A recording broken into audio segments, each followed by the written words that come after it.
Hello ladies and gentlemen. In this video I will show you a selection of the strongest and best troops in the game, and I will discuss and determine which ones you should keep in your party and which ones you should disband.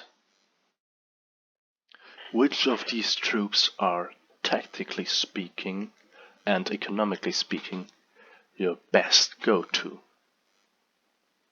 At least in most situations. I have to mention there is not the one ideal troop. Many might argue that the Swadian Knight might be the best troop in the entire game, but that's not the case, because they suck pretty bad at siege defense, as well as siege offense. Because yeah, they can take some hits while on foot, but the actual strength is only seen on horse. So in any situation where they are on foot, they are not useless, but nothing but a heavy infantryman. And they are not the best heavy infantryman you could get, which we'll see soon. But first, let's speak about the easiest to get professional troop. You can get watchmen and other mercenary types, such as the caravan guard or the mercenary cavalry, in taverns by fighting bandits and freeing their prisoners, which are usually farmers. And farmers develop into these watchmen. From these watchmen you can see you can develop the caravan guard. And the caravan guard is already a good skirmisher unit, so you could order a bunch of these men, a bunch of these guards, to follow you during a battle and flank the enemy from the right or the left, while the enemy fights your Swadian Knights, for example. This is something you could do with the caravan guards.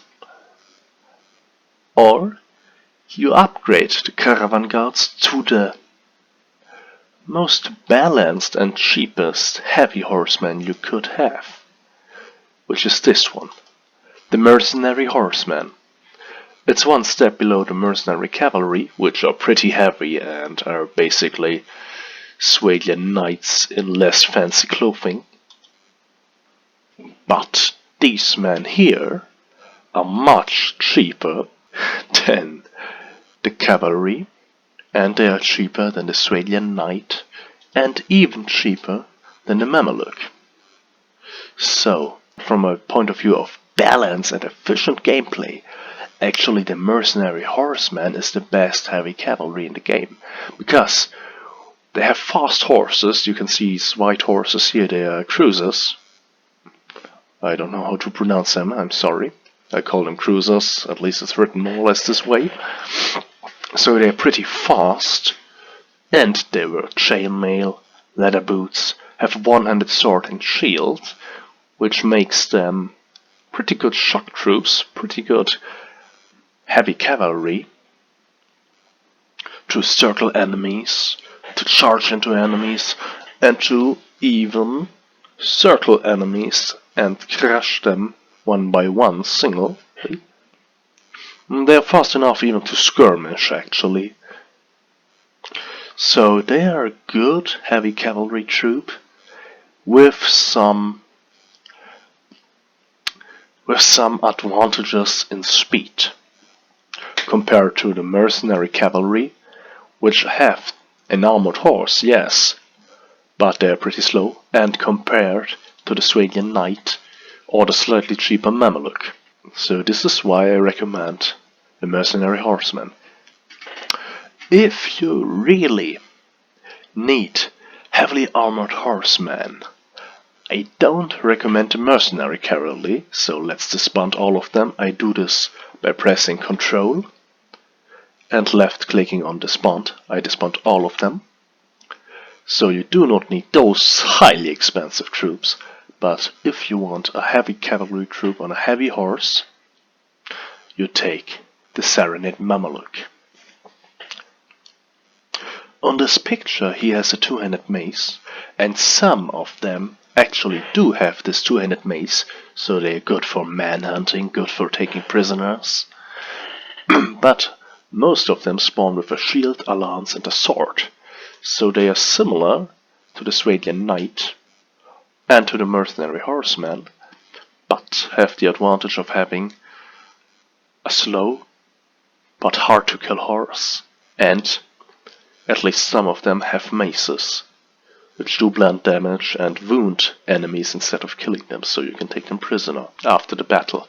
The Syrian Mameluke, although he is quite expensive, could be worth the money. Because, let's say, 10 of these guys charging into an enemy row of infantrymen are pretty devastating. The Swadian Knight, as you can see, has a mace, yes, and a shield, yes. But usually he tends to spawn with a sword instead, which is pretty shit. Because he's expensive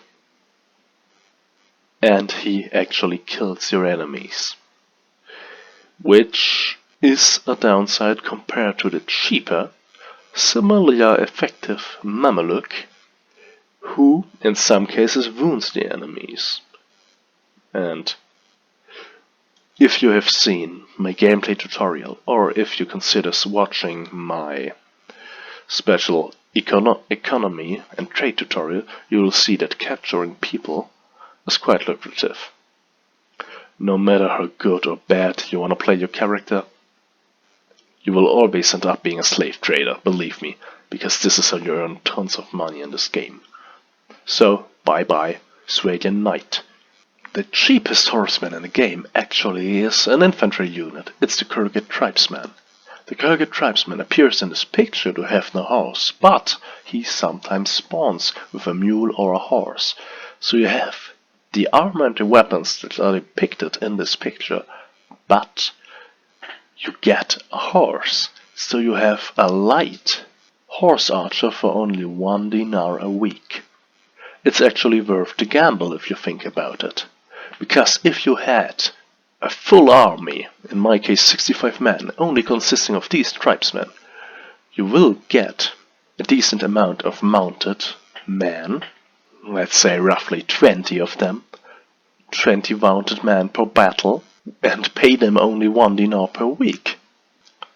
According to my experience, the best horse archer actually is this one.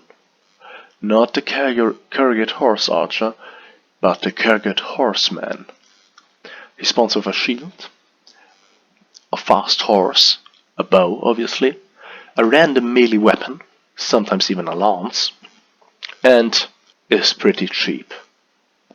So if you plan on having a fast company with deadly but cheap riders, these are your go-to.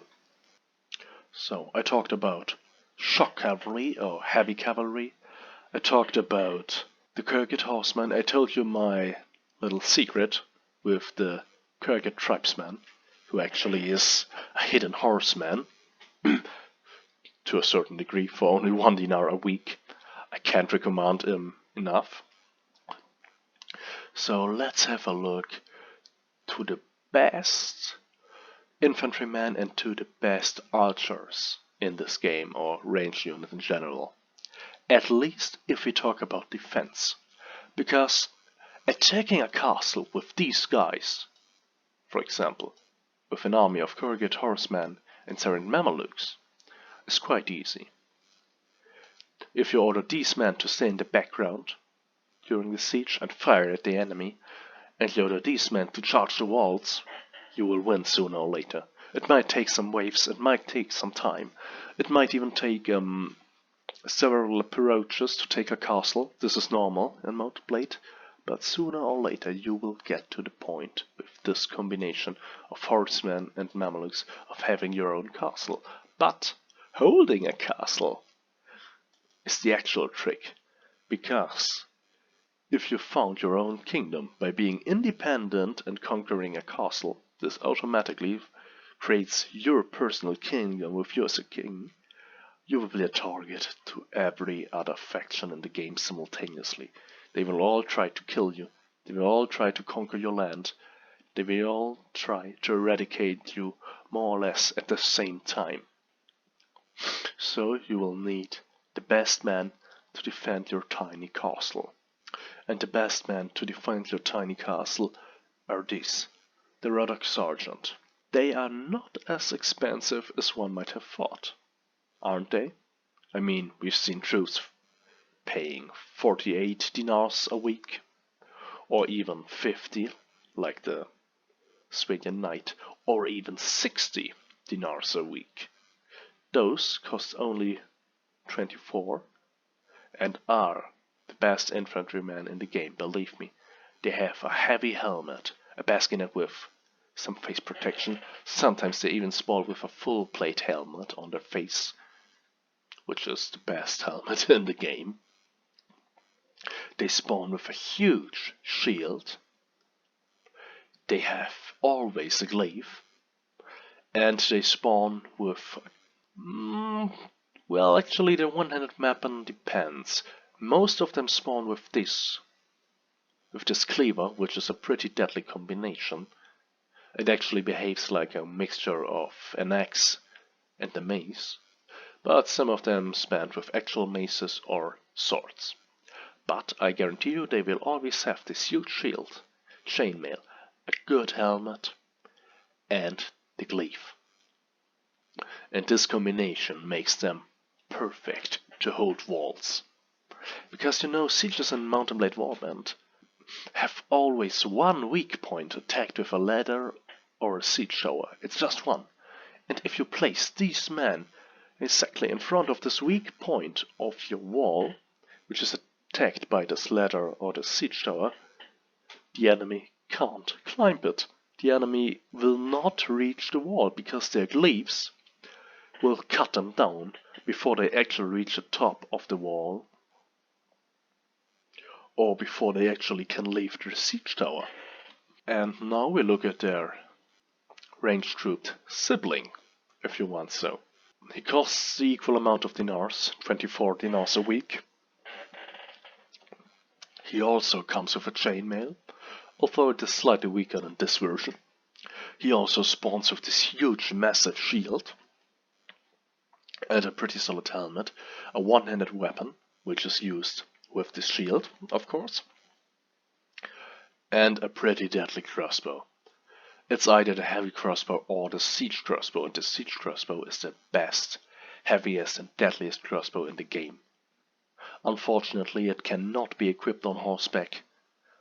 If it was, I would use it from horseback to be a deadly heavy skirmisher, but unfortunately I kinda have to stick with my hunting crossbow. But anyways, he, if placed on a tower, for example, during a siege, will take the enemy under the shot, while these men secure the weak spot where the ladder or the siege tower attacks your wall.